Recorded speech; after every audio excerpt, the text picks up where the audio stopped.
Eh, sir, ano ba violation ko? Stepping on the line. Stepping on the line? Eh, paano naman magiging stepping on the line? Outside the lane ho ako eh. Anong outside the line? Eh, yung gulong mo eh. Tumama to sa linya ng hintuan.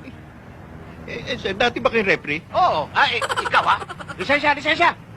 Sir, Hoy, pag dinala kita sa presinto, batang-bata 1,000 dyan. 1,000? Oo, 1,000. Kaya konting ipit lang.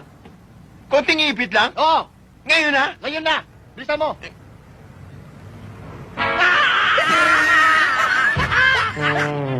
Ayos ba pagkakaipit? Bakit to? Abay, hindi yung ipit na yun ang sinasabi ko. Yung lisensya mo, ipitan mo ng ganyan. Mabuti pa, ikulong nyo na lang ako. Alam niyo, sir, ayokong dungisan yung uniforme nyo eh.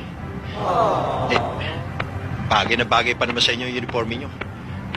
Kung kayo, wala kayong pagmamahal sa uniforme nyo, ako meron. Mataas kasi ang respeto ko sa inyong mga pulis eh. Tara sa presinto. Sa presinto ho tayo. Aregluhin na lang natin to. Anong arreglo? Ito, pasensya ka na dyan.